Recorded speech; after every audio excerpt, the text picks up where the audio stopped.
Olá, olá, olá, olá, olá, eu sou o Skinice. Não, eu sou o Skinice. Não, eu sou o Skinice. Eu sou o Skinice. E quando se trata de cópias nos filmes, desenhos e jogos, existem só dois tipos de pessoas. As que fazem cópias para otimizar as próprias tarefas, eu estou neste grupo, e as que fazem duplicatas de um familiar que se foi, onde as chances de vir alguém com uma cara de pau, ferro e vibrânio são incrivelmente altas. Mas pelo menos essas botinhas objetos super fashion também estão inclusas no pacote.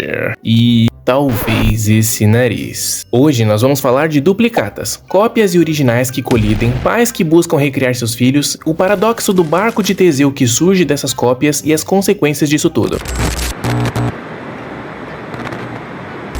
Ok, seria incrível se pudéssemos estar em mais de um lugar ao mesmo tempo. Se você pudesse mandar alguém pra escola ou pro trabalho no seu lugar, fazer aquela provinha chata enquanto você tá de boas na praia ou em casa. Se você pensa assim, então você é como o Dr. Vegapunk, cientista brilhante de One Piece. O cara fragmentou o próprio intelecto em versões diferentes para se dividirem e realizar tarefas. Outro exemplo legal é o Dipper Pines de Gravity Falls, que para tentar uma chance com a garota que ele gosta, a Wendy cria um tantão de cópias, assim, direto da impressora, para que absolutamente ninguém interrompa seu plano. Cópias não são o máximo? O que poderia dar de errado?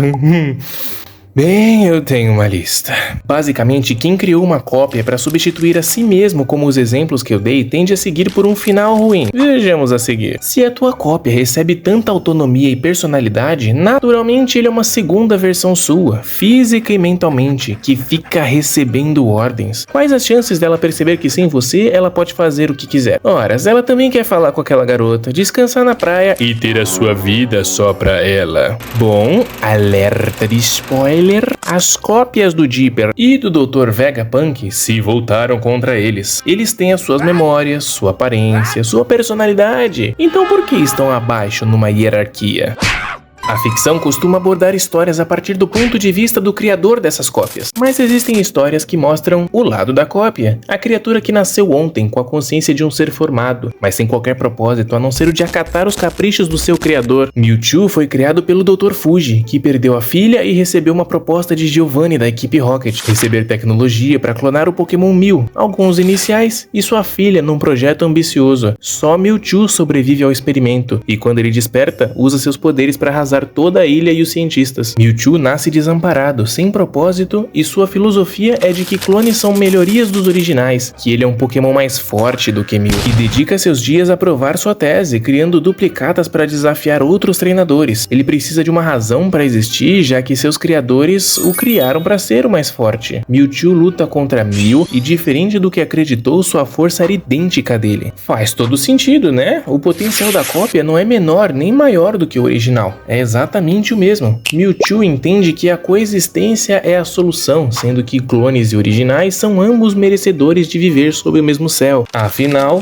as circunstâncias do nascimento não determinam o nosso propósito. No entanto, pode existir um terceiro envolvido no processo, além do clone e do clonado. Existe quem faça duplicatas com o propósito de suprir o luto de alguém querido, como foi o caso do Dr. Fuji. Muitos pais da ficção recorrem a réplicas quando são incapazes de lidar com o luto de perder seus filhos, e dão a um novo corpo o propósito da criança que faleceu, como é o caso do brilhante cientista Tenma e de Gepeto. O primeiro recria num corpo robótico a aparência de seu filho Tobio, usando o material genético do menino. O segundo esculpe o filho na madeira, criando um boneco que toma vida graças à magia. Ao contrário das outras crianças, Astro Boy e Pinóquio não envelhecem, não são feitos de carne e osso e são o fruto do luto de seus pais. Os dois nasceram ontem e têm a curiosidade de uma criança recém-nascida, portanto, não são a continuação das vidas das crianças que os inspiraram. A imagem de Pinóquio foi talhada à semelhança do primeiro filho de Gepeto, e depois ele foi transformado num menino de verdade. Já Astro Boy foi feito com material genético encontrado no boné de Tobio. Magia e tecnologia criaram meninos idênticos aos dois filhos, ainda assim totalmente singulares, já que as memórias e personalidades são novas. Mas temos um cientista que, assim como o Dr. Tenma e o Gepeto, não conseguiu viver com a perda e recriou um jovem jovem de sua família. Eu tô falando do Dr. Albieri, da novela O Clone. A teledramaturgia brasileira sempre foi pioneira.